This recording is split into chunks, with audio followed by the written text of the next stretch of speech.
Hey everyone, welcome back. Ready for another deep dive? Always ready. Today we're tackling a big one. Justice, as Jesus understood it. Sounds intense. It is, but it's also, well, I think it's surprisingly relevant to all of us, even today. I think you're right. And to really get into it, we're going straight to the source, the Bible, specifically, a bunch of key verses. Makes sense. Got to go to the source, right? Exactly. So we're not just skimming the surface here. We're going deep.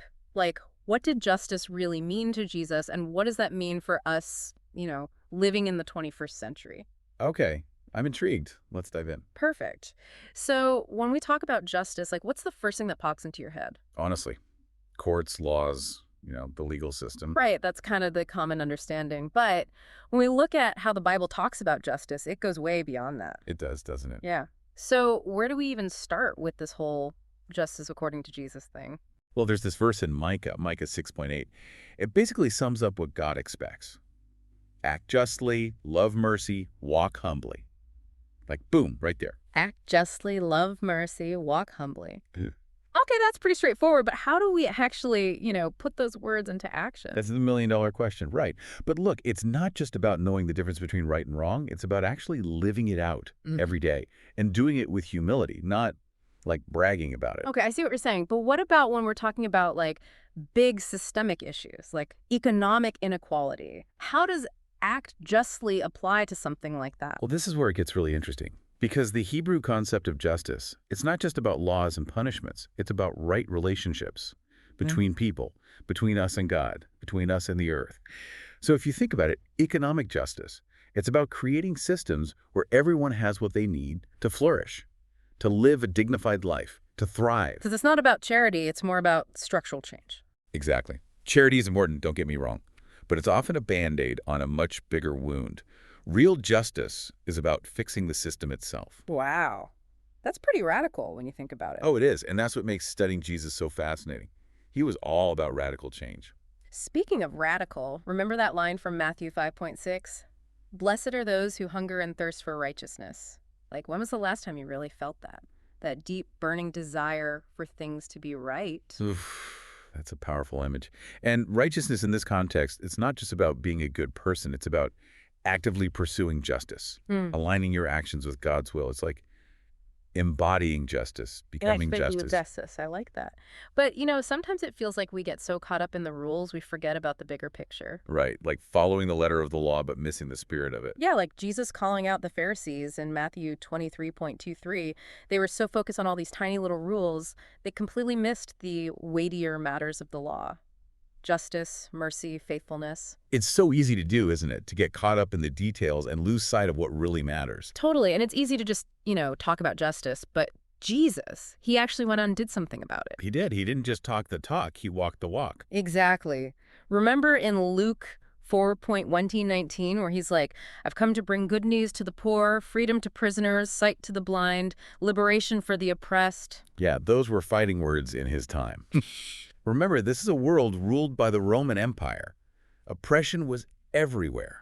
So he's not just, offering spiritual comfort. He's talking about real, tangible change. Exactly. He's challenging the systems of power that keep people marginalized and oppressed. And, it makes me think of that parable of the persistent widow in Luke 18. Even though she's up against this powerful, unjust judge, she just doesn't give up. She keeps demanding justice until she gets it. Such a great story, isn't it? And it reminds us that sometimes fighting for justice means being persistent, even when it feels like nothing's changing. Yeah, even when you're up against, like, the entire system. It's like, don't get complacent. Keep pushing. Keep fighting for what's right. Right. And another thing that really stands out about Jesus' approach to justice is how impartial he is.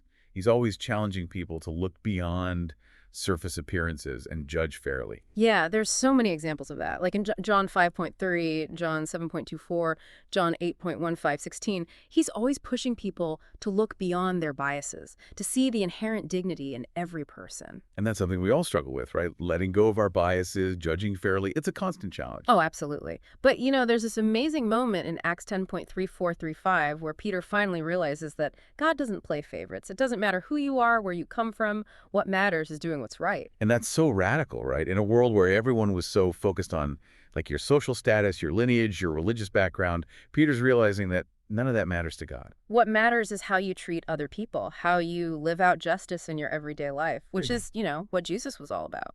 Exactly. He was the embodiment of justice. Remember how Matthew 12:18 described him? The chosen servant who will proclaim justice to the nations. So it's not just for a select few, it's for everyone, for all of humanity. Precisely. And that's why we're still talking about him today. Yeah. Because his message of justice, it's timeless, it's universal, it's still relevant, even after all these centuries. So after diving deep into all of this, like what's the takeaway for us? How do we actually live this out? How do we, embody that hunger and thirst for righteousness in a world where there's still so much injustice? That's the big question, isn't it? And honestly, I don't think there's one easy answer, but I think it starts with small acts of courage. Like what? Like speaking up when you see something wrong, even if it's uncomfortable, volunteering your time to help those in need, supporting organizations that are fighting for justice. So it's not just about like grand gestures, it's about the everyday choices we make. Exactly. It's about constantly asking ourselves, how can I bring more justice into this situation? How can I be a force for good in the world? That's powerful stuff. And I think it's a good reminder for all of us. The fight for justice, it's ongoing.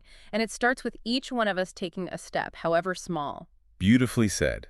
The pursuit of justice is a journey, not a destination. And today's deep dive, it's just the beginning. Keep exploring, keep questioning, keep pushing for a more just world. Thanks for joining us on this deep dive, everyone. We'll catch you next time.